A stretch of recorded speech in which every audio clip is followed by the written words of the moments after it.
Thank you to Hairpin Art Center for being our streaming partner. ANYSQUARED Spotlight Art Talks highlight member and friend artists of all ages and experiences.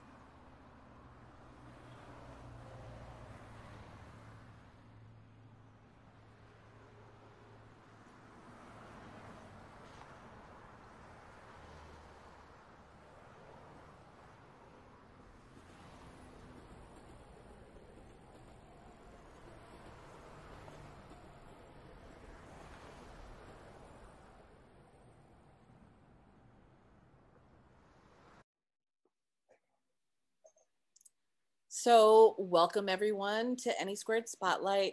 This week is a treat because we have one of the original founders of ANYSQUARED on, Brett Swinney, and he's going to be talking about his art.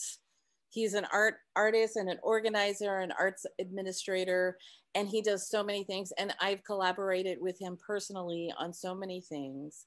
And he's been part of ANYSQUARED on and off over the last 5 years, but solidly, like, we created ANYSQUARED between 2010 and 2015, and we were working together before that. I think we met each other in 2008 or 2009, and in another organization.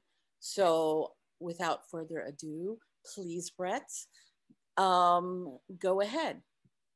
Thank you, Tracy, so much for that. Actually, yeah, no, I believe it's been since 2009, and it's I mean, ANYSQUARED is, working with you has been delightful, but ANYSQUARED has also been kind of a part of this whole creative experience, or kind of like a culmination at some point, or I guess a mid culmination. Oh, it's so great that there's only 8 people on this now, at least this recording.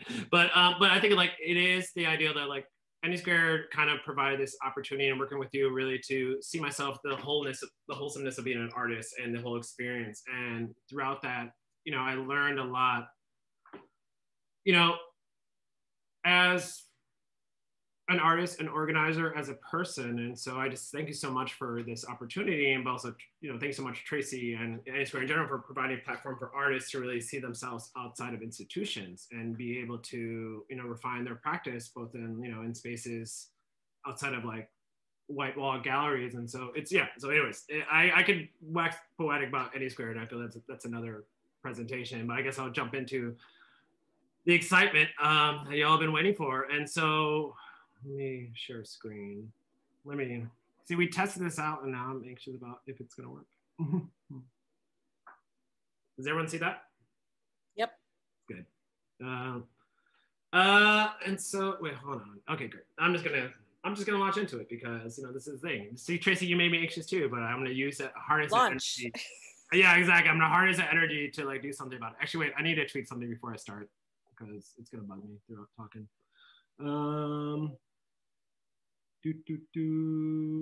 One second. See, yeah, we tested it, but I still was like, no, we gotta do something different.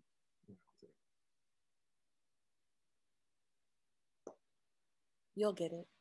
Yeah, exactly. Whatever. I'm actually just launching. I wanted something perfect, but I realized perfection is useless.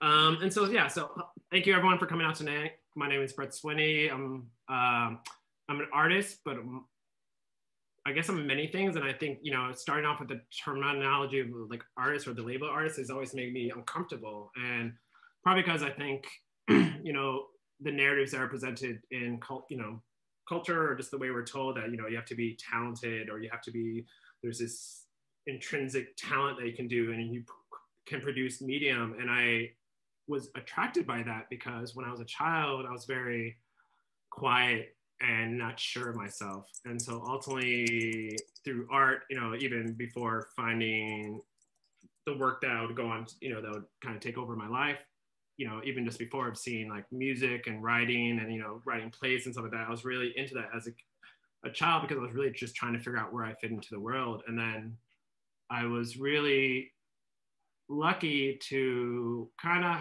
have the opportunity to be in high school and have the opportunity to have access to like a quality, like kind of liberal arts opportunity, but also have access to photography. And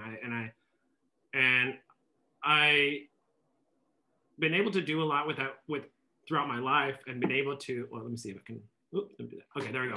So I've been able to do a lot throughout my life as far as, photo was kind of the anchor, but through that, I was able to kind of create a career working in the arts and also a creative practice of working in various mediums and within the arts. And so a lot of it really relies in kind of public programming and production, but it's been wonderful to be able to constantly revisit my relationship with creative production and project it in different spaces. And so I've been lucky to, play music in bands and, work with artists as far as installations, especially this one over here is Angela, who is actually, a frequent or early member of ANYSQUARED and, definitely a legacy, and to be able to use art to navigate this really harsh reality that we kind of find ourselves a part of has been really helpful. But like art has been just my foundation. But no matter where I go and what I do with my work, photography has always been like the foundation of my artistic practice. And so this is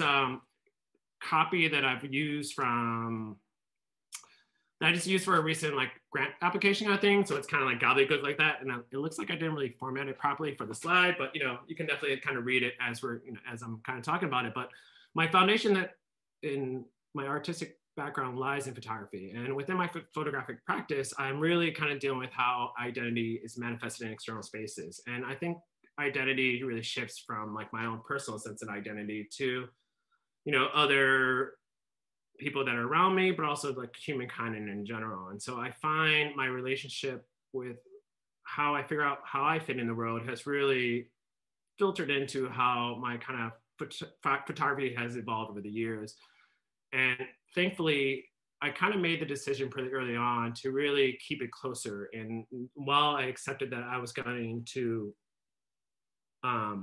work in the arts, like I knew that photography would be that kind of a tool within that process. But as far as my creative practice, I would kind of keep that close to it. So, I mean, this is a great opportunity to talk about my work because I've never really spent a lot of time talking about my photography. I've spent time talking about the other projects I've worked on, and I've definitely promoted, things for ANYSQUARED and promoted for other projects. But it's rare that I've really given the intention to photography that really has structured so much of my life and so much of my creative practice in different mediums. And so just for the sake of focusing this conversation is really, I wanted to focus on kind of 4 different areas.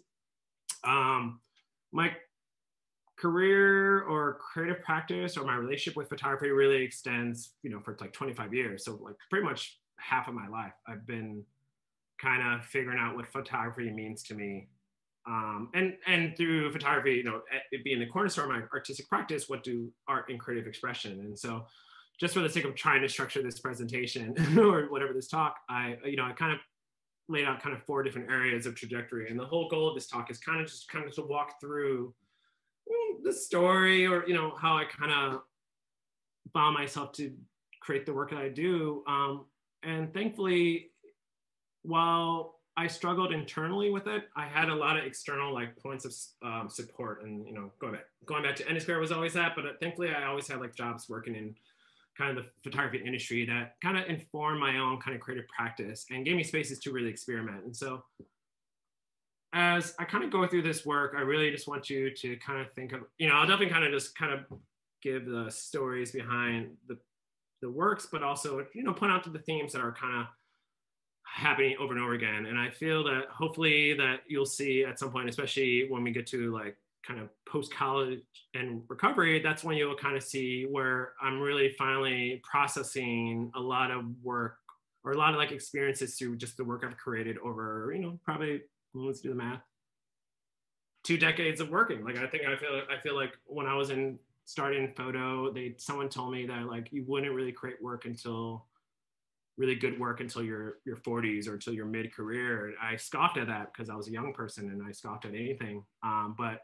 now I kind of understand that because it really does take time for, themes to sit and for maybe the hand of the artist to really think about what they really want to put on the page or, in the composition. So I hope as we kind of work through this, that you'll kind of start picking up on the things that just keep kind of coming up, and then hopefully that'll inform even just how I produce work now, and then the work that I hope to produce in the future.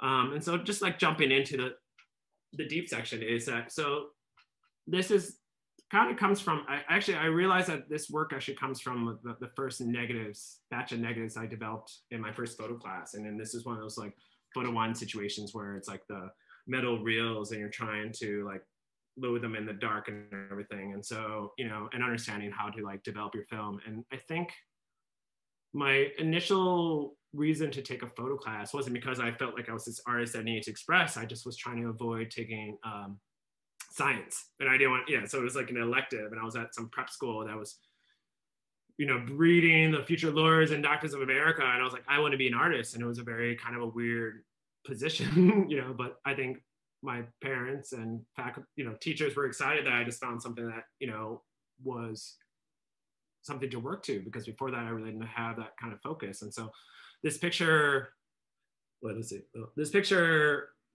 of the puddle is actually one of the first pictures I kind of created in that class, and it was one of the ones that really resonated to me. And I wasn't really sure why. I think probably initially it was just seeing myself on film. And at the time, you know, this is, you know, pre-digital. So, you know, just seeing yourself in a picture was such a big achievement. And, you know, and either you had like the photo creds to do it yourself, or you're, you know, dropping off at Walgreens. But, you know, to be able to create an image, but then, you know, go through the process of developing it was such a powerful experience for me. And I remember when I produced this image of me jumping in a puddle, it just blew my mind.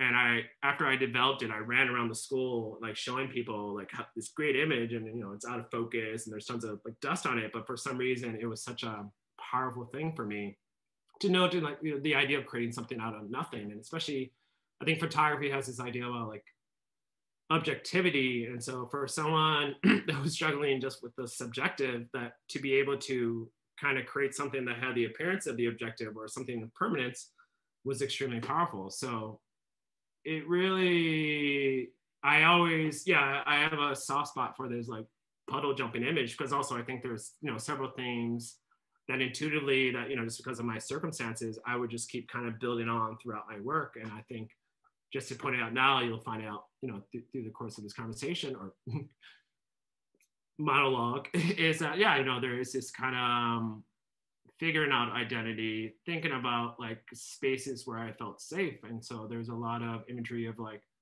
alleyways and stuff like that, and where I felt comfortable navigating Chicago or spaces, especially growing up in Chicago, which was like a very, you know, segregated city, but on the north side, it's very predominantly white. And so as a Black child with tons of feelings and emotions, like where could I feel safe to express myself? And so I think the alleyways became a very kind of clear, you know, place, you know, for that kind of expression. And so, and it's interesting too, because I think as I would seek those safe spaces out, my camera kind of became my constant companion. And it was really kind of wonderful, because I always kind of felt isolated. And so to have a camera, to have like proof that these moments exist, that these experiences exist, was really powerful for me. And it's something that I would actually kind of continue in my work. And so,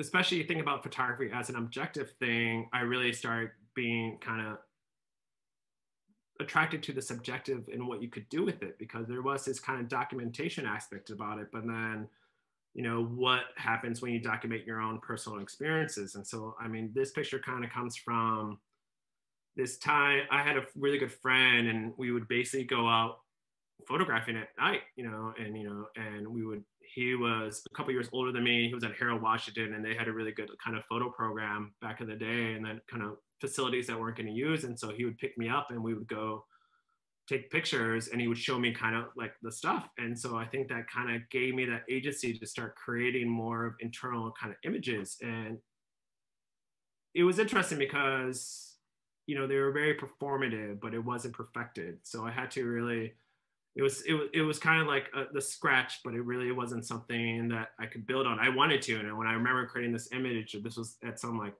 park thing in Wilmette, you know, me wearing a suit in the middle of like the darkness kind of thing, you know, and trying to expose like a flash, whatever thing. I'm sure the smoke was some kind of theatrics of sorts, but like I think that it really realized that you can kind of use the objective to create these kind of subjective narratives. And I think once I start seeing these things early on, I would kind of chase this stuff through the course of my kind of photographic career. And it was really kind of, it was this balancing, you know, I definitely would, it's kind of like, it's a silly reference, but I think about golf, you know, when you hit the ball, you can hear it right. Or it's like, that's the only sports reference I can do. But like, I think that, yeah, like, I feel like this photo, like you take this shot and you just know it's right. And then, but you can try and fail and over and over again. But so thankfully, while I was trying to figure out that internal motivation, I did have access to a lot of like kind of technical support. And so during this period of time, I actually got my first photo job working for a nonprofit to shoot images for their annual report. And so that's what this image is of this child. And so I got to shoot around the city, you know, documenting kids, kind of it was some education program. I have no idea what the subjects, I still have it now. And even then I don't know really what they were doing, but it was really kind of awesome to get paid to not only photograph things, but also kind of carve out stories and narratives and things about, like, I was kind of on my own. It was kind of the first time, I think I was like 17. I was like, what's high school age? Anyways. But I was definitely at the point where I was like kind of on my own and left to kind of carve out the world with my camera up. And it was really exciting and I really enjoyed it. And so through that work, I actually started working for, I got an internship at the city, for the city of Chicago, working in their photo department. And it was a wonderful opportunity to see how, you know, kind of photographers work. You know, I mean, there's like this idea of the artist and them creating images, but there's also people that just work as photographers and they go out and they shoot their work and they shoot their things. And so it was really, and I worked as a printer, a darkroom kind of assistant. And so I spent like, you know, 6 hours a day in their darkroom printing images from all these staff photographers. And this was during Mayor Daley. And so it was really cool to like see Daley out there, like glad handing people and kind of doing the thing, I mean, say what you want about Daley. He was definitely a professional politician and he looked good doing it. And he definitely had like the right photographers. And that experience really showed like, not even the potential photography being a creative medium, but like what you could do with it as a work. And I was really excited to have that access. But of course, as any youth, I stepped away because I thought it wasn't creative enough. And so I decided that I needed to pursue my own creative work.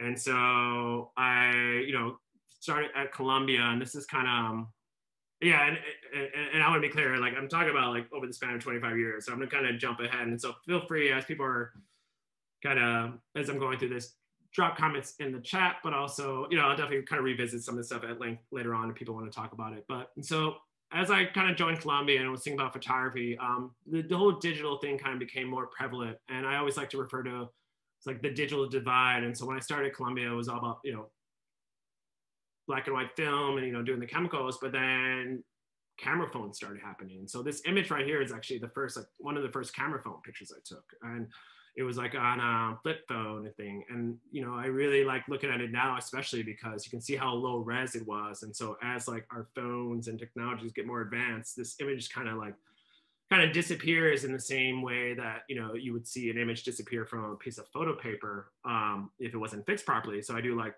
you know, there is this kind of, digital has this illusion of permanence, but, you know, like anything, it's ephemeral, which is beautiful. And so I think as I was starting college, thinking about for photo, like I had this kind of analog thing that I was used to, but then I was kind of becoming familiar with like camera phones and Photoshop 5. I think that was the first one I worked on.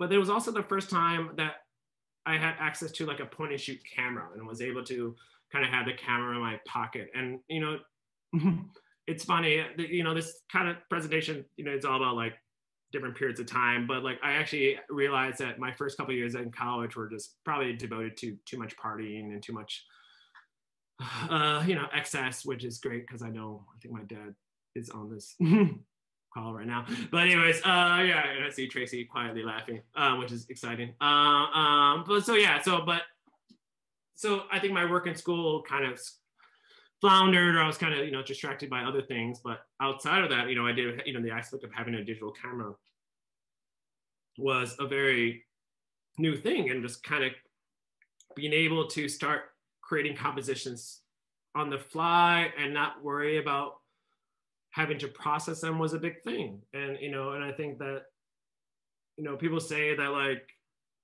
I think when you shoot film like that, you cherish it more, so you shoot less. And so when you shoot digital, you shoot more. And I think you kind of shoot the same, but it just depends on the expense. And so thinking for me working in photo, throughout my whole life, I've been able to observe those expenses. But like, digital is just one of those things where like it afforded more opportunities to shoot, but at the same time, it really made me think what I was shooting. And I started thinking more about like, the trends and things and like composition. And so this is during college, I really started thinking about like patterns and space a lot more. But I mean, even as I present these pictures, I didn't really know what I was shooting. This is just the stuff I kept getting attracted to. And instead, I was really just shooting a lot of my like, friends and art school experience. And it was all about like this, we were the most creative people in the world doing the most thing. And I find it's funny looking back at it because it felt so serious at the time, but it's kind of silly. But it was wonderful to be. I don't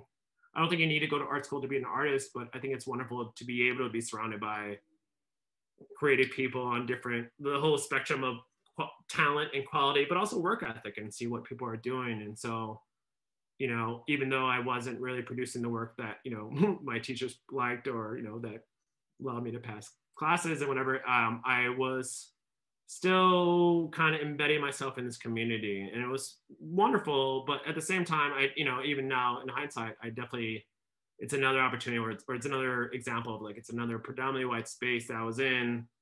And at the time I thought art was the reason why we were together versus, but there was a gap and there was a space. And so I wasn't aware of it then, but looking back at it now, I realized that, all these people that are in this picture are definitely were close, but it was also, there was an emptiness, there was always this buffer of it. And I think photography, because it has the ability to exist in real time with people, it is a wonderful buffer. It's a wonderful social buffer. And I found, especially through college, that I was constantly using my camera as, the wall that I would use to, really engage with moments. And everything was constructive. And, I'm actually kind of glad that even though it was digital to be able to collect this stuff, I'm glad that like, social media wasn't advanced, because I feel like all this stuff would be on Facebook and just be worse. I don't know why. I did some weird boomer joke right then.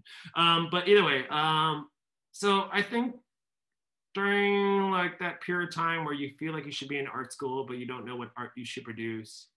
And I was surrounded by a lot of people that are producing a lot of great work. And so I tried my best to really kind of create projects that like seemed to be meaningful to me. And so this comes from like, this is a series that was something 36, it's inspired by 36 views of Mount Fuji Hokusha. And that people are really familiar with the Great Wave picture. And so that's kind of part of that series. And it's the idea of like, presenting these everyday kind of examples of life around these kind of large structures of, mountains of sorts. And so I decided, of course, the Sears Tower was one of those in Chicago. And so I really decided, I think it's like when you're in art school, you really think like it's all about the project. It's all about like this packaged thing. And so I was like, all right, I'm going to do this thing. I'm going to go the experience. And I'm inspired by this one person. And I'm going to produce this work. And I spent like, a couple months shooting around the city and trying to kind of find these moments. And then I think when the work was actually done, I felt really empty. And it was another opportunity. It was another just experience of just,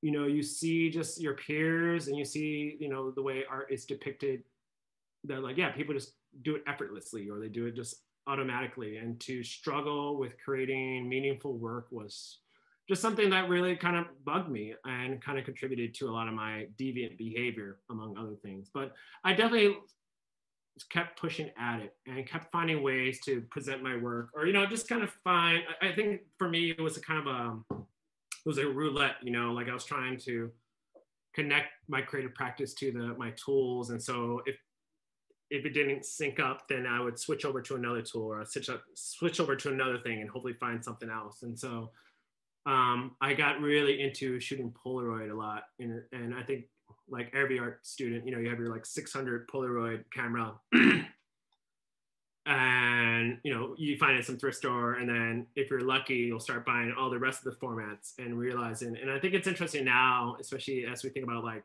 Instagram and snapshots and whatever other things, that like Polaroid definitely was a wonderful primer for that too, because even though it was still analog, it really was like that pristine moment. And so it's funny, especially as I was trying to pull all the photos for this presentation, like I have like boxes and boxes of Polaroid, and I think it's just also just a symptom of the analog age. So you just have all this residue, but there's something about these kind of like happy experiments with this kind of analog medium, especially when you're trying to do like kind of shoot from the hip or kind of snapshot things. And so, but then at the same time, and as you can see, like I'm still thinking about grids and lines, and then I'm thinking about even identity too. Like, what does that really mean? And this picture, this car picture, it's funny. I can't even remember what car this is. I don't even. I'm sure this moment was significant for me to take it, but as I look back on it, but I can just, there's that residue of that feeling. You know, I think it's that idea that like I think I've kind of conditioned my creative practice to kind of have an automatic technical ability, but like it's really informed by just kind of passing feelings in the moment. And I really have always tried to, like when my work really sings to me, you know, I feel like that's when I'm able to strike that balance. But for the most part, it is just these constant like kind of technical exercises. But I mean, that's why I really did appreciate my time at Columbia. And so having the opportunity to just do different assignments. And so this actually, and through those assignments find breakthroughs. And so this was an assignment for actually a printing class where, you know, we were supposed to do some like large series. It was like large format printing, but I used the opportunity to kind of get closer with my grandparents on my mom's side. And, you know, they were, you know, really sweet and they were always there for me. But I realized, you know, at this age, that we didn't really have much of a relationship. So it was kind of using the assignment as an opportunity to go down there and document was kind of a really powerful thing in itself. And I realized that, you know, while I was able to always hide behind technical exercises, that like, you know, I really was wanting this meaningful connection to the subjects I was working with. And so I think it's kind of fish in the barrel kind of experience of like documenting, finding a meaningful connection with documenting your grandparents. But even going through that and, you know, feeling the awkwardness and the insecurity and, you know, and am I going to produce stuff? Are they going to like it? You know, it was a very enriching experience. And I felt excited about the images that I created for it. But the funny thing about it is that because it was for a printing class, I spent so much time shooting that the pictures were printed really poorly, and I actually wound up getting a C on the assignment.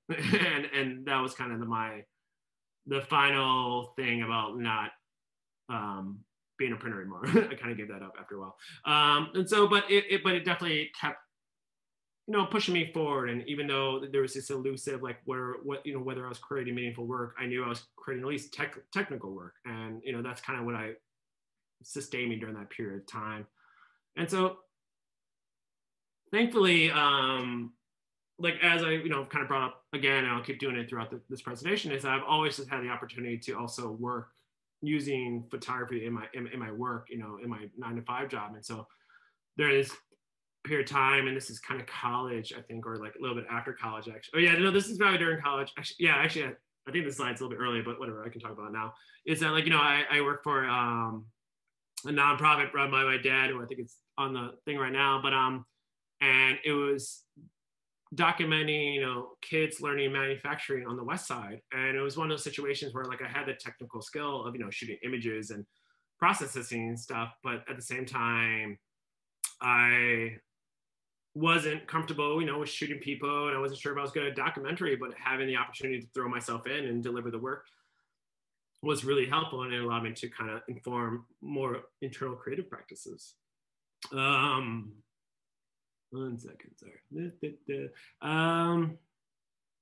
But, and it's funny, I feel like I keep saying how much, you know, I struggle with photography and finding my creative voice, but, you know, that's just the real deal. But at the same time, I think, you know, it's important to share that, because I think the way it's presented outside of the, you know, anyone that doesn't have, you know, creative practice, of that art is just like, it's like lightning striking, or it's, you know, or you have access to endless means. But like, I think it's really just the desire to keep moving forward. And I'm glad that I've been able to fall back on that, regardless if I was really happy with what it was producing. And so, you know, halfway through college, I kind of decided to get more into commercial photography, you know, leaning back into the kind of technical aspect about it. And And at the same time, I got a job at the photo studio at Columbia and was able to like work more with students and work more with faculty. And so I was able to think about what, you know, like even the studio photography kind of looked at. And it was another opportunity to keep thinking about, you know, different values of light, different techniques, and having a controlled space and be able to think about,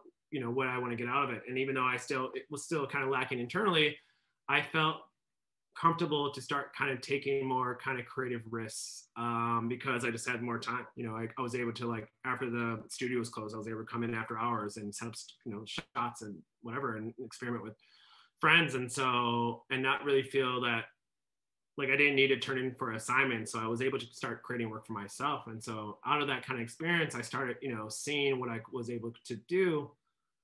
And so thankfully also the studio actually, I mean, we're still in kind of in the add-on phase. And so they had excessive amounts of, or not excessive, I guess the appropriate amount of Polaroid for a photographic school kind of thing. And because I was a TA, I had access to that without, you know, any kind of conviction or any guilt about it. And so I definitely used it to experiment. And so having access to the film and the means of production, I was able to just keep, you know, plugging through, even if I wasn't really connecting with the work. And so this series that I'm showing right now is really, this was just like a Wednesday afternoon, you know, trying to do kind of reverse light portraits. And this was like really just having two white surfaces in a really bright light and then exposing for the shadows and, you know, kind of just picking an element of photography and really fleshing it out. And so, I mean, my last 2 years at Columbia were really productive because I was really able to give myself the space to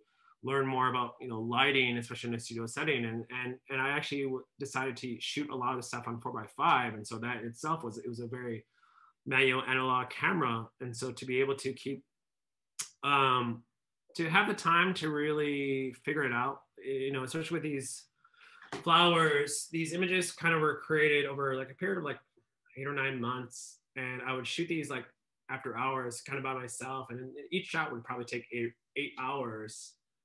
And it was, I kind of gave myself a structure to shoot it 4x5, but also shoot it all in hot lights and use kind of, you know, found materials to create like the different values of light. And I think that this project alone really allowed me, especially it being at the end of my schooling, kind of, I think this was like, you know, my thesis project. And it's funny because I never showed this to anyone because I was just really anxious in my work. I felt it was bad. At the time too, it really just didn't fit with what Columbia was doing. I mean, they were really about portraits. Yeah, they were really about portraits. And so I was like, screw that, I'm gonna take pictures of dead flowers. And so it was really kind of nice to kind of create my own space, but then have some ownership over it and really think about like what really is the dialogue that happens between a photographer and a subject, you know, whether it's like a person or an inanimate kind of thing, and how they contribute, you know. And so I think about, you know, an image like this, it's funny because I feel like probably someone that knew what they were doing could probably like light in 2 lights, but it took me like 6 lights and like 3 like gold reflectors and whatever, and 8 hours and a few like mental breakdowns. But it created this experience with, I guess, the creative practice and especially utilizing technical abilities that I never really achieved before, because I felt like just because you were technically proficient, you were able to create something that was expressively proficient. And so while I found some success with this, I still you know, felt inadequate when it came to my photographic process. So as most things, I just kind of found something else to fill that void. And so I found more work. And so during that period of time, I started shooting, you know, live photography for, you know, live events and shows like DJs and bands. And I had a friend who was a producer during the time. And yeah, it was really almost things where like I felt guilty about my photo abilities. I also wanted to work and I needed money, and I also wanted a social life. And so I reached out to this producer and he let me shoot, you know, events pretty regularly for him.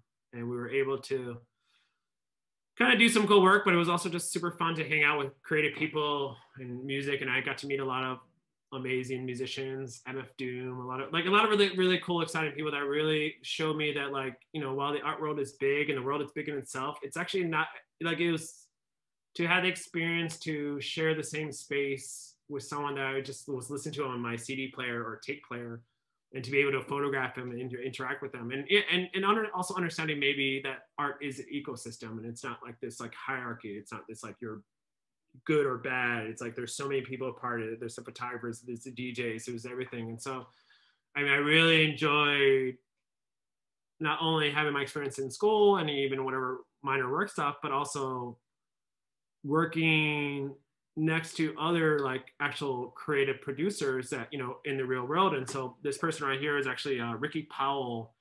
And I guess you would say he's like the fifth Beastie Boy, but he's like the photographer that was known for shooting a lot of their work in Licensed to Ill and their earlier stuff, and, you know, known for a lot of their fisheye kind of work. And so he was doing a kind of photo presentation I documented, but like I remember even meeting him and realizing like, oh, this is an actual photographer. Like this is someone who's actually working and doing the things. And up until recently, I just, you know, saw it as very far removed. And this person, this guy, this schlub, this wonderful schlub was very accessible and let me take a picture of him. And I think that aha moment really kind of resulted in this image where I felt like this is one of my first like editorial portraits where I was like, oh yeah, that's pretty cool. Like I can actually connect with that. Like this might be able to happen. But it was also just a wild party. And I think we partied for, yeah. So I think it was just, I mean, this is kind of coming up to like wrapping up college and realizing like photo doesn't have to be just this thing on the walls. It really is this like living community, or like the arts are this living community. And to see all the different people working on it, it just made me want to do it more. So after school, I actually got a job at a catalog photo industry or catalog photo house. And it was like one of the last ones that kind of were responsible for like doing stuff for Target and Home Depot. And it was like and they had all film and analog kind of thing. But the best thing about working for them is that I would spend all day kind of assisting photographers with their projects. But then, you know, they had a processor that you could use, a film processor. And so I would actually, you know, go out at night and shoot DJs and shows, but I would also just shoot my own work and get it developed. And so it allowed me to do more experimentation. And during this period of time, I decided to get more analog and think about shooting more with the Hoga. And so, because they were shooting medium format on set. And so, you know, it was just, also, I think that was probably it too, because I think I could get free medium format, or not free. There was just medium format film and I was able to access it. And so I started shooting more, but not processing more. But then because of that, you know, falling back on this aspect of like, here's this technical thing, but let's experiment with it. Let's kind of find something with it. And so with the Hoga, I was trying to kind of push the limits of what you really could do with it. You know, what kind of moments of subjectivity you can carve out of the objective world that's around us. And so this image that's here is kind of a, definitely the beginning of the process of like, all right, well, let's do Hoga panoramas. And it's kind of funny too, looking at this, especially in the middle of a pandemic, on the day of the second impeachment of Trump, to think about even just life used to exist when people were outside and not wearing masks. But it was also really wonderful to be able to have to, you know, spend my 9 to 5 kind of working on sets and thinking about, you know, the technical aspects of photography, but then go out and be able to mess with it and experiment on my own terms. And so I really did enjoy this kind of period of time. I had access to a processor and was able to produce a lot of weird, crazy work. And I was really excited about it. And then at some point, I think this is kind of maybe like a portion where I was like, you know, I think I need to produce more serious work. You know, I've been doing this for a while and I was around enough people. And I think, you know, everyone wants to have that signature piece of work. And I decided, there was an incident that happened. There was this activist, Malachi Richter, that chose to take his life in response to, basically in response to the Iraq War, and it was by the Millennium Flame statue on the Kennedy. And I remember hearing about it when it happened, and it really affected me. And so it made me think about, I don't know, it just kind of put this feeling. And so I actually started producing work, not necessarily related directly to him, but it kind of gave me a feeling. And I actually just realized I'm gonna do this out of sequence, so it might look sloppy, but you know, I said it, so it seems deliberate now.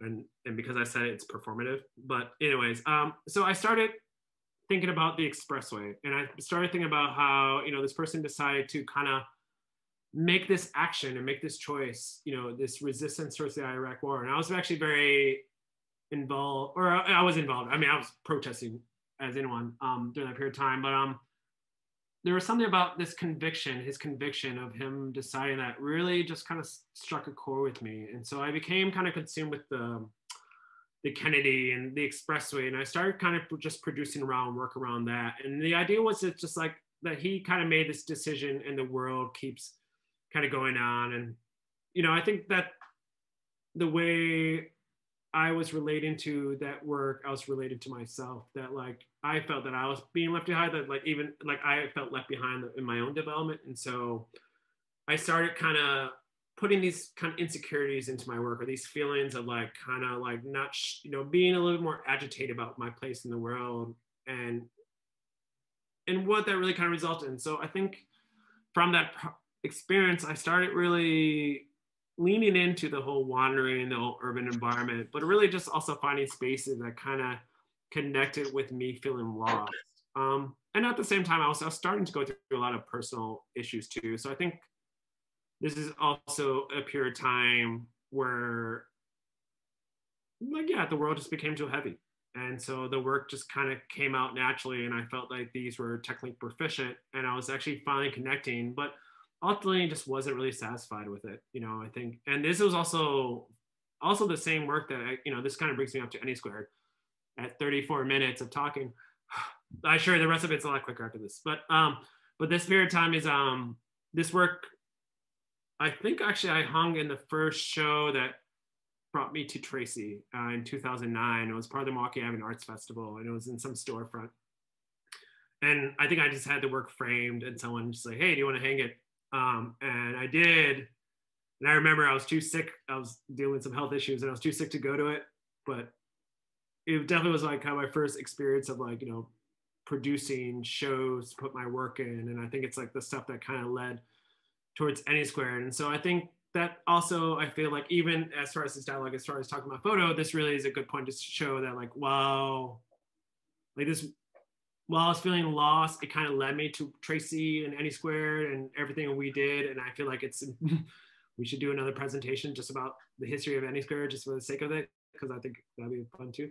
But, and so during that period of time, I kind of became more consumed with organizing and more consumed about the events that we were doing. And so I wasn't really producing any photos and kind of felt really tired of trying to produce meaningful work without getting the results that I really wanted. So I kind of just went into this period of time. And so this picture, I think this work that I presented, I think this was in some ANYSQUARED show, but I feel like it was kind of the last conceptual thing. And, you know, as you can start seeing, like, you know, it's still a thing about construction and the grid and stuff like that, but it's, yeah, like I feel like this, like when I look at this image now, it's still like that halfway, you know, of think about the structures and forms and the emotional projection, but it's really not really saying much beyond, you know, and I remember, it's funny, I don't remember this exact ceiling, but I definitely remember the feeling of feeling like, you know, we all have that moments where we'd rather not pay attention and just stare up at the ceiling. And so I think, you know, that's maybe how this work was generated, but the way it was presented, it never really had that energy. You know, it was kind of like it was initiated by that feeling, but it never kind of carried it to its final production. And so I kind of, so yeah, this is like 2009. And I kind of just went through this other period. And also this is when I started playing music in bands and just doing other stuff like that. And I decided to like get away from photography and I was still working and using it for work, but I really wasn't producing any work. And it really wasn't until like 2013, and during this period of time I'm in like grad school and I'm like going for arts admin, and by now like and I decided to go to arts admin after working with ANYSQUARED and Tracy for a long time and realizing that like I wanted to, you know, extend the work that we did to a broader, you know, platform. And so during that process I realized that in order to be an effective arts administrator you really need to be an artist, and you know, and while I could say, and at the time I was playing music so I was like, oh, that's it, but like I knew my true thing was photo. And so, and I was just kind of going through some rough times. I was going through a divorce. It was very exciting. It was fun. And I remember during the darkness though, I was having a conversation with someone and they told me I was in just a really dark place. And I remember they said something about seeing me through their eyes. I think there was some kind of seductive quality about it, but they definitely kind of gave me that moment to really kind of pull myself away. And then I remember leaving that bar or whatever, and I took this picture. It was kind of the first time I realized that that all this time that I was trying to create meaningful images, that I really just needed to be able to check in with myself as just that artist kind of thing.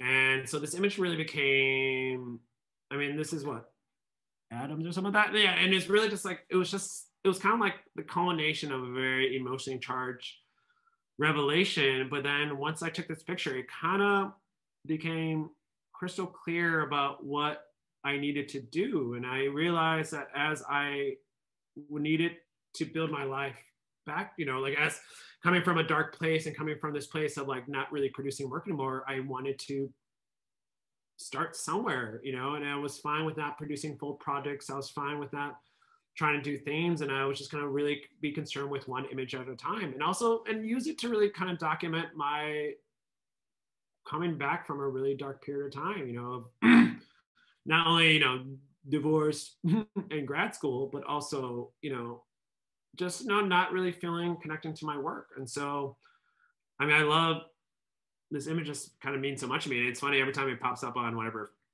social media feeds, I'm like, oh yeah, that's picture. I was like, yeah, that damn picture. I mean, this was taken on March 28th, 2013. So it was like 3 days after my birthday. And so even then, and it's funny, as I took this picture, I also had like a handwritten playlist on my hand. Like they wrote it by hand on my hand. Anyways, and so the thing is, you know, so it was good. So from this experience, so and if, you know, going back to that chart that I said before, like the recovery phase, this is kind of, I always mark that this was the recovery. This is kind of for me when I stopped seeing photo as a technical exercise or a job, and really kind of a space. And also the idea of like Instagram and social media, of it being a, you know, kind of a sketchbook, and for me to kind of start, you know, sharing work. And so from there, I started, you know, really using my Instagram feed as a sketchbook, a photo sketchbook, and started, you know, relying on all these technical skill sets, but then at the same time, you know, finding these kind of personal moments to explain what I was going through. And so I always think about like, even, yeah, because of divorce, you know, the 2 tracks walking away, and like, you know, like these kind of experiences that maybe were on the nose, and like, but they were also helpful as far as processing these experiences. And so I started really, you know, at the same time too, as I was like kind of changing my life, I started, you know, kind of traveling more and finding more spaces. And I think, I mean, by now I've been producing photos for like 15 years, I guess. And so I think it's like, you know, you kind of become more comfortable with the tools you're working with, and you're able to not be so concerned about using those tools to create an exact product, but then use them to like start, you know, as a starting place, not as a finishing thing, but as a starting place. And so it was really wonderful to be able to kind of use these technical things that I practiced for many years to be able to help me kind of put my life together, you know, and then also through that, you know, find the meaningful, you know, visual things that kind of came back and over again. And so for me, it's like I mentioned early on, there is this kind of relationship with water. And, you know, I think, you know, there's many ways to assess it or talk about it, but I feel like it is like an ongoing a relation to my life. You know, it's not, you know, whatever people say about water, like I feel like there is some personal thing, because it does pop up in my life, especially not necessarily as the main feature, but it's kind of the cause that makes me take notice. So it's definitely the catalyst to a lot of kind of my moments. But then again, I mean, this period of time, especially having using my Instagram and, you know, accepting that, it was able to really become more comfortable what I wanted to see and what kind of images I wanted to create and how I wanted to really define my compositions. It's funny because I feel like it does turn into a game. It does turn into like this, like, you know, I'll see shapes, I'll see lines, and I'll see these structures. And sometimes like, yeah, like it's clear and fun, you know, it's something playful, or it's something, you know, very like literal, but it also has the potential to become something that is implying something more. And then, you know, something I point out with the initial image of this, even the setting of the alleyways is really a lot because of where I feel safe, because of, you know, always feeling uncomfortable in public is you know, these alleyways, alleyways in general has always served these kind of private moments and how I seek these images. But, and then while I find these safe places, I kind of find these like things that I kind of fall back, you know, as far as the imagery and such. And so, I mean, it's been wonderful to use the Instagram as kind of a sketch pad, but also to have that kind of feedback too. Because I think when we think about being an artist, we think about critiques and we think about these traditional forms of feedback. And, you know, granted, you know, social media, like likes and all that stuff, you know, it does have its nefarious aspects about it, but there's something to be said about, you know, it really, I mean, I've been able to talk more about my work now than ever before. And I've been able to even have it inform the work I create in a more genuine way.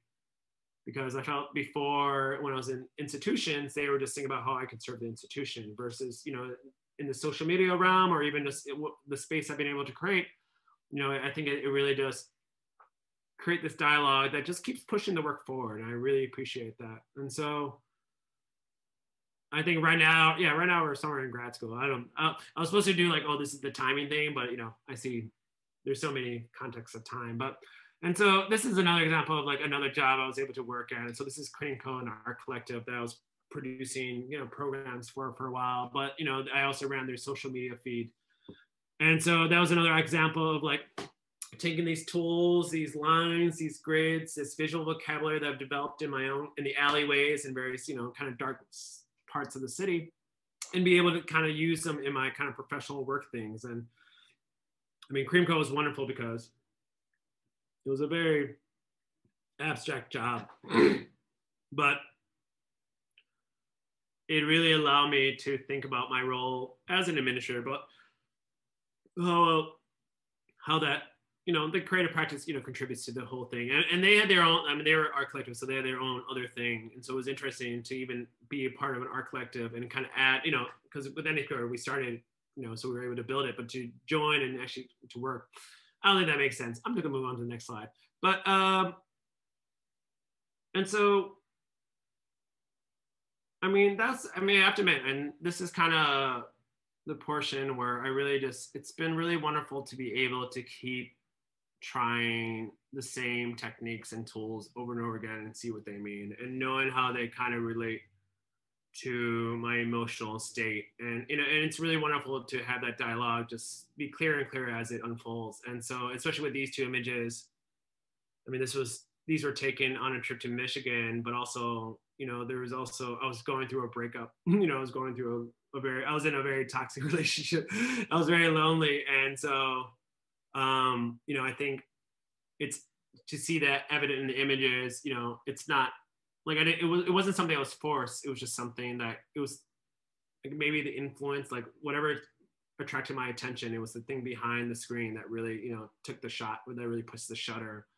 And to kind of get used to that kind of cadence, or maybe just that creative intuition. I think the best thing about it is like I feel really happy about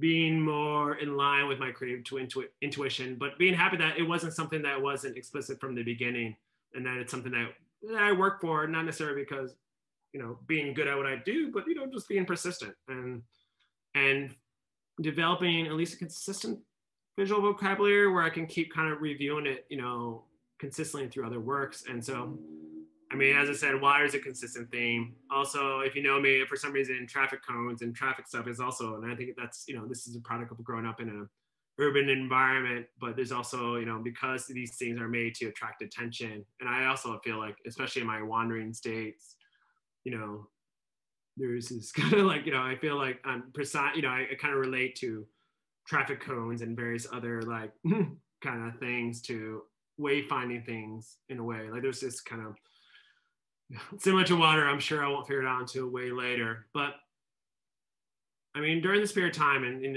as far as like, yeah, going back to what that timeline was, like, this is definitely the recovery time. This is definitely just me kind of coming into my own as a photographer and really being comfortable to rely on my tools and keep producing work, and finding at some point that it was okay for me to start thinking about projects and stuff like that. And so going back to, and so at some point I decided that, like, you know, while I enjoy shooting landscapes and still lifes, I really should, you know, focus more on portraits. And so I did a series of bartender portraits. But even for me to work as an artist, I wanted to,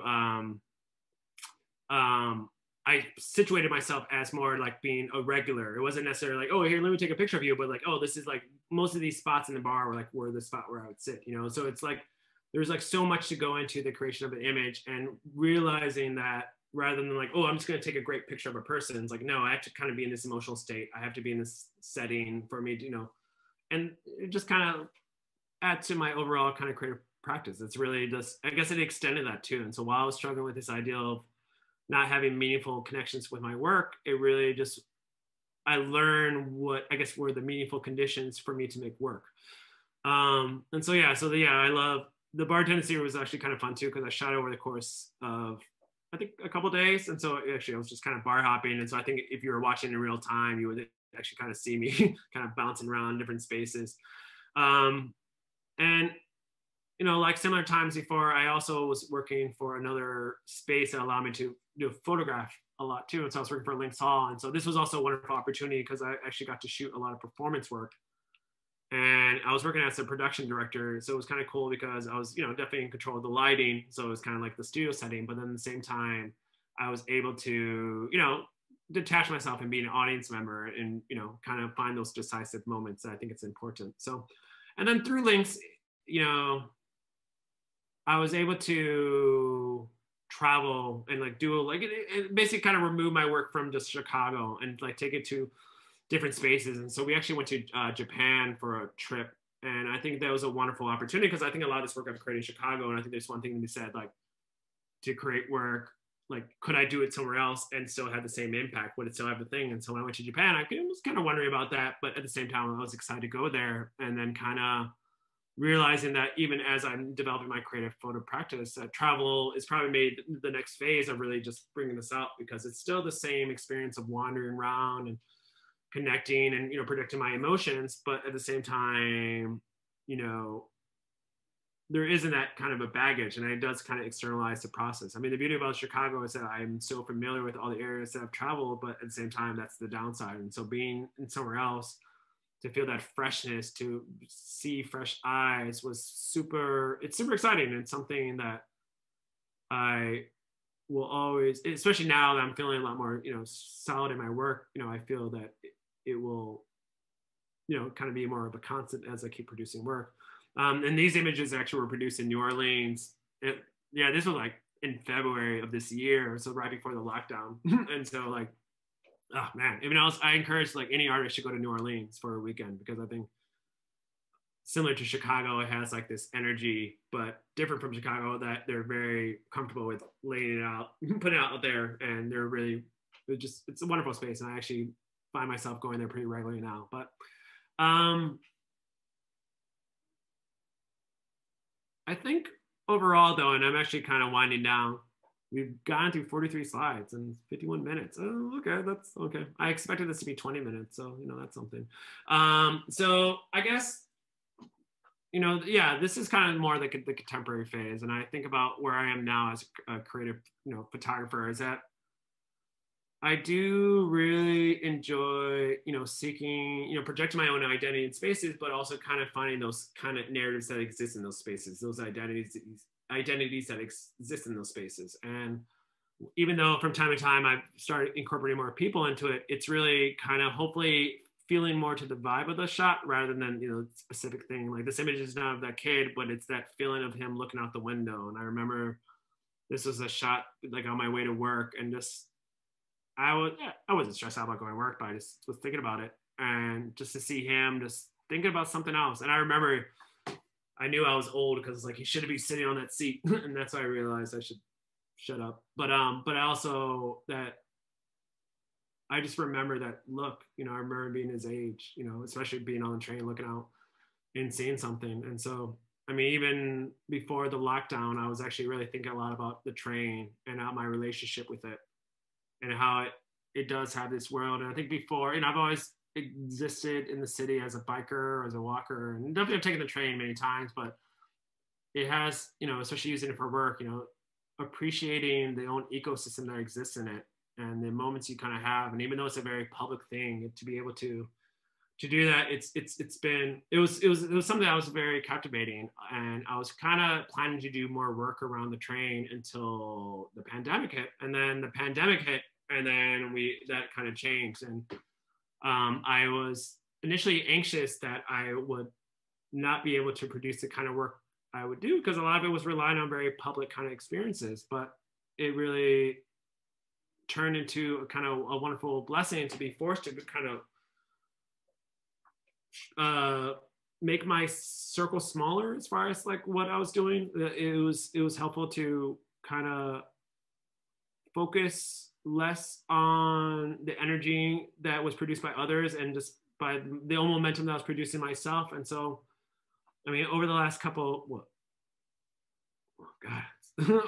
10 months or something like that. Yeah, like, you know, I find this process has been very helpful because it really has highlighted what's important to me as, you know, a photographer, but also as an artist. And I think spend a lot more time with this internal dialogue that's really taken me a long time to really figure it out. But this period of time, it's really, I think, creating this new platform to think about how I can now, instead of like the outside world, I used to project, you know, my internal kind of dynamics in it. And so after this experience of, you know, this pandemic, of being within my internal experience, I feel like there is a kind of reverse on the other side. You know, I think about what happens when we do get to access public spaces the way we used to, the work I'll create again from that, influenced by this period of spending a lot more reflective time. So this is kind of the it. Ooh, 55. Oh, sorry, Tracy.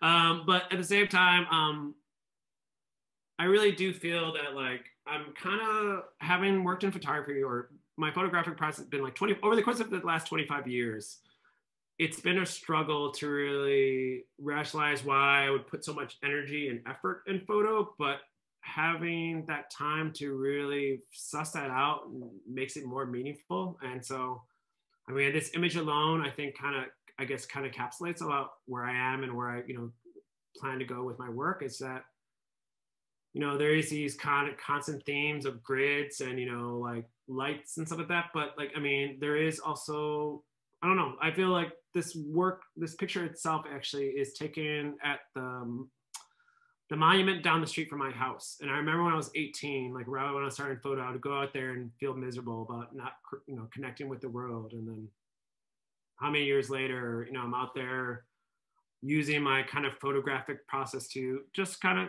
have ownership over it. And so I think there's something to be said that I'm really happy about the journey, and I'm really looking forward about where it's going to take me next, because I mean, it feels that, you know, I'll always probably work in photo, I'll always probably work in the arts, but I feel like at least this kind of journey I've had with photography has really become a wonderful just way to fully accept myself and accept not only myself and the world around me, and, you know, kind of see where I fit within it. And I think that, yeah, so I know I could probably say something great to like wrap it up, but I'll just go to the last slide because, yeah, and these are all the, wait, let's see if is it gonna work? Yeah, oh yeah, and so these are all like because there's a lot of selfies. If you like are in the photo world, if you're in the photo biz, a lot of people take pictures of you, and like, you know, it's great. But yeah, so that's it. Thank you so much. Thank you, Brett. Oh, look, there's 12 people here too. Thank you for the talk. It was great. Oh my God, I'm sorry though. It was like 50. I was like, oh, it's gonna be like 20 minutes. No, it's great. It's great. It was engaging, and I've been excited to see all of the development of you over time. And I've known you since 2009, and I've also seen, like, the last year or two, your photos have been amazing, and I've been paying attention to them. And it's been a interesting thing to see how the development of your eye go. Like, you have elements in all of your photos from the beginning to end. Yeah. And I love the fact that you kind of released yourself, and like from the formality of doing photos and doing it more like a sketchbook, I think helped your like development. Okay, so I'm going to open it up to other people to ask you questions. So we'll have a few, like, question and answer session. Does anyone have any questions? get on video or say it verbally from your thing? Is that Robert? Yeah, can you hear me? I me? can hear you, but I can't see you. Oh, okay.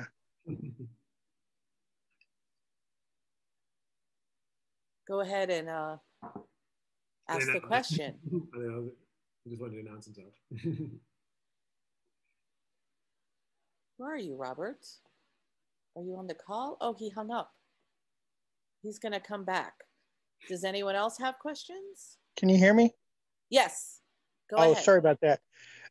Brett, when you're taking pictures, do you... Oh, he's coming in and out. I think he has a bad connection. Can you hear me? Yes. Oh, sorry about that. When you're taking pictures, Brett, do you purposely try to capture a moment, a mood, or do you sometimes take pictures perhaps to make a statement, either consciously or subconsciously? I mean, I think it's funny because I think every time I try to do something deliberately and directly, it fails miserably and looks really bad and mediocre. And so I think what I've realized is that, yeah, I guess it really does start with a mood, because I think, and I think that's even like the idea, like there's this technical things. I'm usually in this space to have a mood. Like I think, I think it's not like too much of a coincidence that I'm like lurking in alleys feeling very moody. Like I feel like that there's something like, stewing, art school where you like, so I think, yeah, but in most cases, like there is something that catches your eye, but it's funny too, because there's so many opportunities where like there will be an image that seems like it's great, it seems perfect, and it seems like it fits the list to like, oh yeah, there's grids, there's a building, maybe there's a traffic cone in there, and it's just a really boring image. And so I always like kind of love cursing myself out. I was like, don't take that one, or even like I think it's perfect and it's just the same one I've taken over and over again. So I think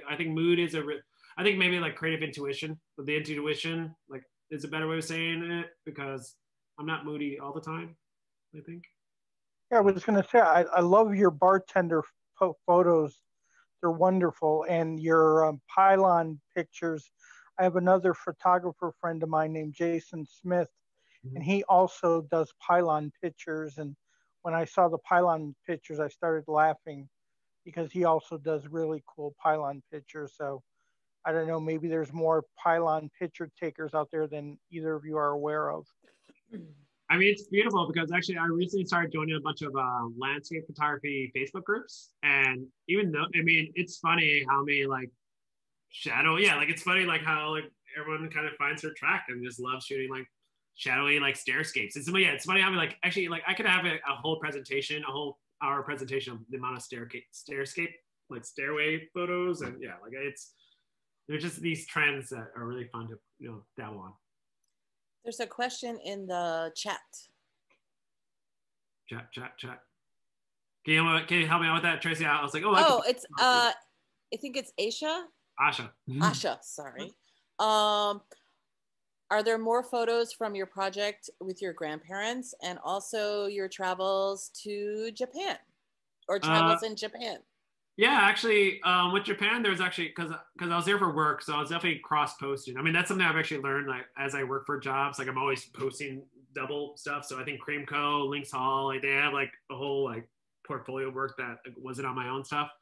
I mean, Japan was super awesome. We were only there for 8 days, and I shot a lot, and I was having a lot of anxiety attacks during that period of time for various reasons and stuff like that. So actually, in order to calm myself down, I would go off on photo things by myself. I would wake up super early and walk around Tokyo or Kyoto by myself and photograph stuff. And so I produced a lot of work, and yeah, so there was a lot of really cool things. But I definitely with Tokyo, like I really want to go back. Like I feel like I need to go back and actually photograph it, because I've also been really influenced by a lot of Japanese photographers, because they actually deal with a lot of like kind of like harsh highlights, or at least the ones that I saw. I don't know. So I think that there's a tradition that I like to speak into. And then as far as the grandparent stuff, yeah, there's that work. I think I have probably like 3 rolls of film, but there's probably like a series of 12 images.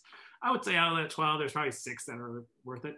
But there was some really kind of strong work that I should probably print at some point again. I have I wanted to just say that that was a great presentation. I really enjoyed it. Did you finish answering the question? Sorry. Yeah, I don't know, but it's probably yeah, sure, yeah. Okay, all right. So I just wanted to say like that I'm definitely like feeling a lot when I'm seeing your photos, and I love that. I love art that just creates this emotion, or you know. And I just got the feeling that before, and of course I'm gonna choke now. Before your revelation or whatever, I was just seeing a lot of like, maybe it was just this feeling of being fragmented, and so I think you really captured that a lot, and then when you had your revelation after that, like I really enjoy your outdoor work, like just that little pop of one color against the concrete, or like, you know, your lines, like where you're taking the eye, and like I just love how you frame it, like you have great composition, and I really enjoy the work, and I you know, and it was just great to see your journey. So I mean, I love your stuff. Thank you. So and I did photography at Columbia too, and like it was like the dark room, you know, right? And then like to see you like going from that and then into the digital, like just, I mean, you're a photographer, but like when I was doing the dark room, yeah, I mean, it was a lot of work, and I didn't do too good at it, but I mean, you've flourished, and I love the emotions you convey, and you capture people very well. Like I think you make them comfortable, and you can tell. So I commend you. Like your work is beautiful. Oh, thank you. I really appreciate it. And I definitely, even just going back to like the Columbia days, or even like, yeah, like I definitely just remember never feeling good there. I mean, it was awesome. I mean, but never feeling, I mean, there was just so many people like, or I guess any art school thing where like, oh, I could just do this amazing series. And like, I'm barely pulling things together. Or like, I don't, you know, and it's funny how I guess I got used to that. And I thought that's just what it was going to be like. And I just, yeah, I remember like leaving Columbia being like, all right, I guess I'll just be a mediocre photographer. Like, I guess I'm just never, I was like, all right, well, I guess I'm going to shoot Home Depot, like drapings all day, and that's it. And I think, you know, I have to admit, you know, there's a larger, nastier conversation about like institutions and how they make artists feel like that. And like, and I feel like there is that kind of aspect of that. And I'm just really happy that I always had people outside the institution, or even within it too, but, you know, people like, hey, do this, or hey, like use this camera, or like, hey, let's go out and do this. And yeah, and once again, I mean, Tracy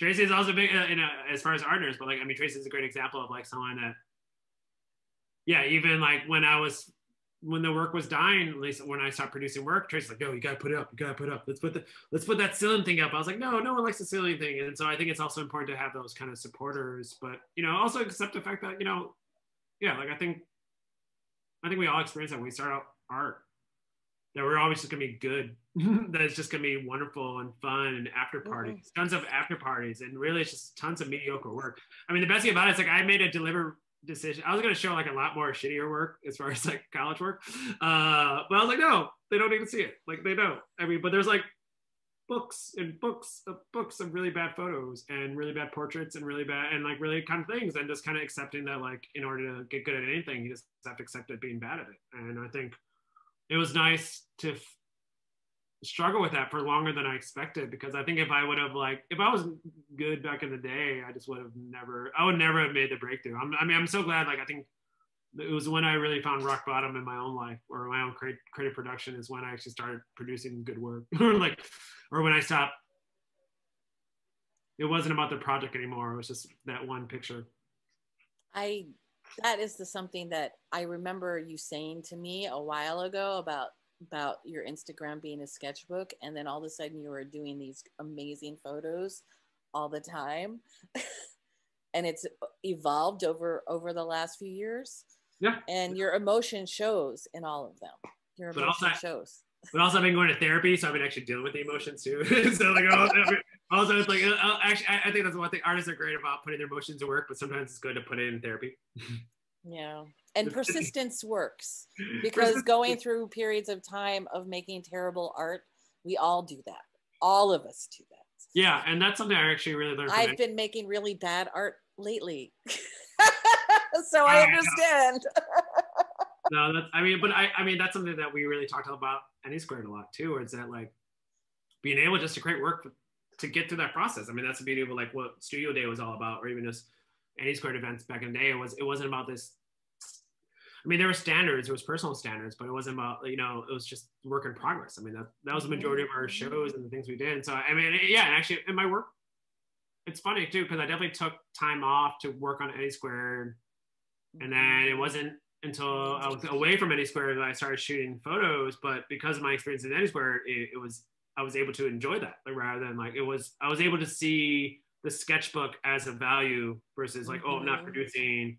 Because before, actually, that series I did with the expressway stuff, whatever, like, yeah, that's what was like in Around the Coyote, and I was like framed, and I was sharing it. It was all the cool thing, but it was just so, I mean, it wasn't empty, but it just, yeah, I felt like it was like a one-trick pony. Like, I felt like everyone was like, oh, can you produce more? Like, I wouldn't know. Like, I don't know. Like, and it's kind of funny to feel anxious about shooting a stop sign, but yeah, like, so I think it's really important to, I mean, the beauty about ANYSQUARED, or even, you know, what we've been doing with this, is that like art persists. It's just happens. And like, you make bad art, you just get through it. And you make good art, and you get through it, and then you make bad art again. And so, I mean, I'm happy, and I'm hoping with the sketchbook thing too, as far as where I'm working now, I have ideas where it's going to go. That's what I was going to ask you next, is like, how do you want to utilize this? Like, what you do in the future? I mean, I'm really interested. As an artist, I'm not talking about the arts administration.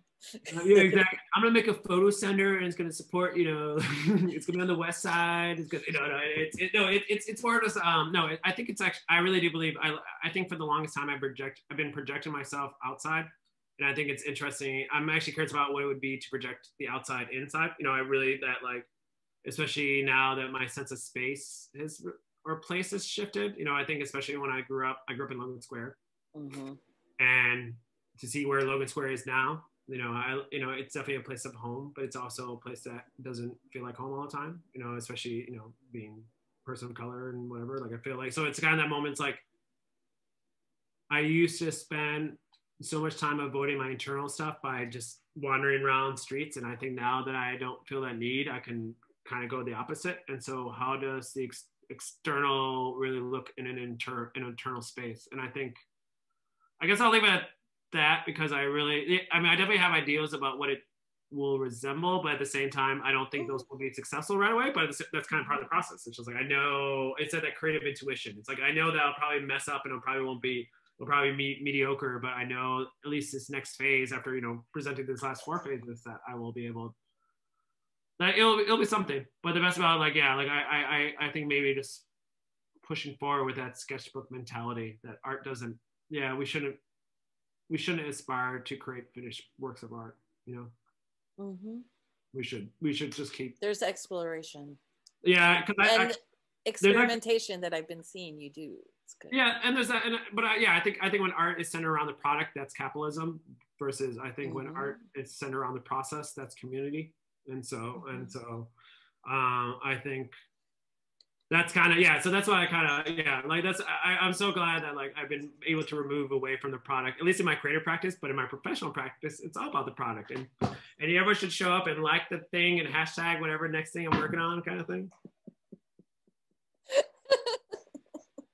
This is fun. Oh my God. Yeah. This is the best Zoom meeting I've been in a long time. Anyways. Does anyone else have some questions who hasn't asked a question? You can either type it in the chat, or you can say it verbally, unmute yourself. And if you have problems, I can unmute you. Anybody else? Good. Just waiting for. No, everyone's celebrating the second impeachment. Anyway. No, wonderful. No, it's good. Yeah. No, well, we can wrap this up in terms of the recorded part, and if people want to get on the video to say hi to you in the unrecorded part, we can do that. But thanks, Brett. This was an awesome talk. And I learned things about you. I know. That's good. No, thank you. No. And I didn't think I knew I would have to learn things. It's great. I mean, I have to admit, I was thinking about this too. Like, I mean, really the reason, even when you and I started working on ANYSQUARED, is like, I mean, yeah, I never showed my work before because I was afraid about what people thought about it. And I was afraid it didn't fit in what other people were doing, especially at Columbia. But I mean, and hindsight too, like I was afraid that, you know, like I was like, I mean, photography is a very white kind of industry, a white kind of thing. And we're working it. So like, I was afraid to be, you know, strong in those spaces. And I was very subservient in so many ways. And so like, I think it's nice to be able to, you know, have a platform to share that, but also find ways to correct that, because I think it's important to share, you know, yeah, just to share our work and what that really means, especially, yeah, like I said, you know, I'll do another presentation for everyone for all the mediocre stuff. There's a lot of mediocre. There's like a lot of bad portraits, a lot of like really exposed things. There's a lot of some of your early stuff. It would be great to see some of of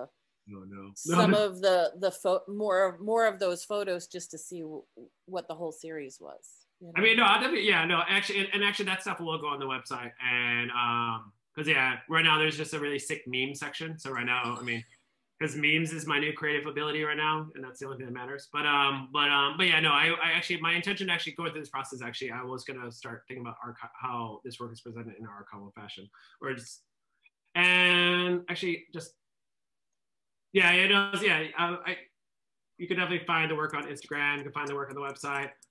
I've been pulling images from essentially my college archive on my Flickr, and that's the only reason why I keep it. And so like I might share the Flickr too, because yeah, that's those weird, awkward art school times. There's a lot of that too. So I don't know, just for fun.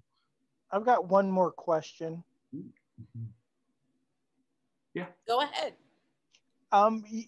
Well, your last comments were talking about growing up in Logan Square and now feeling an unease at times about that. Do you plan a series of work around that?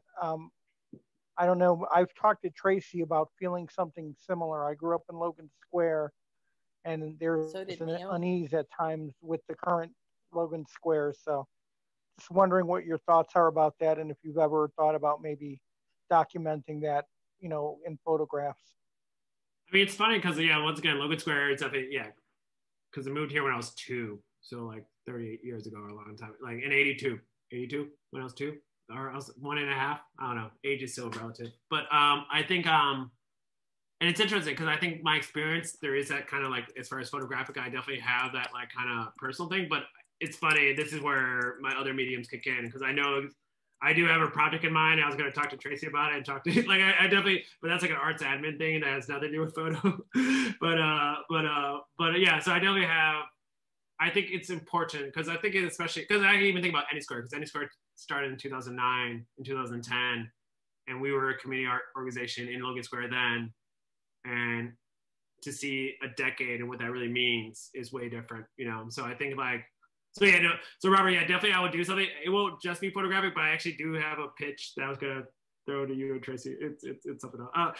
We'll do it offline. But at the same time, I think though, yeah, I think the best about now, actually, what I'm doing right now is that because I'm archiving, I'm actually finding a lot of old Logan Square images, and that's something too. And even funnier is that I'm finding old Logan Square images that I took in high school or like college, and so like even that, so they're all blurry and out of focus, but they're still kind of relevant. So it's good. So yeah, I definitely.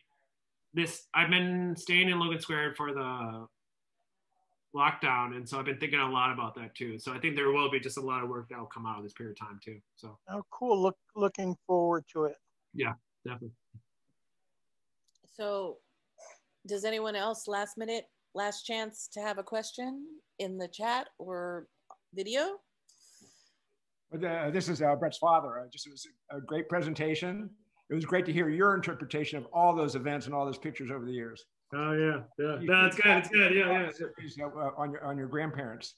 I mean, what? The one shot. You should pull out that full series on your from your grandparents. Those are great shots. So thanks, Dad. Yeah, it's great. Yeah. No. Yeah. No. I definitely, especially those. Maybe those. I mean, this process had maybe thought about adding that stuff to the website. So I definitely make sure to share that work more. And yeah, there's work. There's always more work. Good stuff. Thank you, Dad. And I see Eric, and my sister's on here too, but she's not. She's being polite. Well, we're gonna wrap up if there's no more questions, and we're gonna talk informally. And if people who are shy want to be on the video afterwards, you can come on. So thank you, Brett, so much for this talk. It was awesome. Yay! Thank you for having me. This is wonderful, and I really can't wait for. I mean, this is a wonderful series, and everything that you do. Everything you do is amazing. And next week, everyone, we're going to have Natalia Verafuentes, and the following week will be Holiday Jerry, and then we have a whole schedule set up. And Makeba is going to be another one where so look for the social media of all the different artists that are coming up. So wait, so when are you going to go to? Are you going to go? I'm not scheduled. Oh, okay. Well, so you're going to be in March then. That's cool then. Okay, yeah. Because my birthday's in March, so that'd be great. Yeah. You could be the host. Thank you, Brett. Thank you so much. Brett. Yay! Nice job, Tracy. Check social media for future Zooms and future streams. Next week's Art Talk will feature Natalia Verafuentes.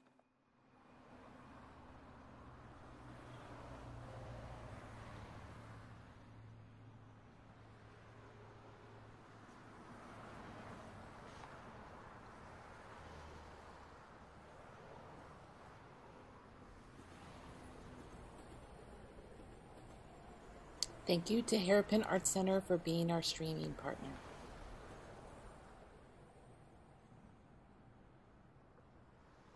Thanks for watching.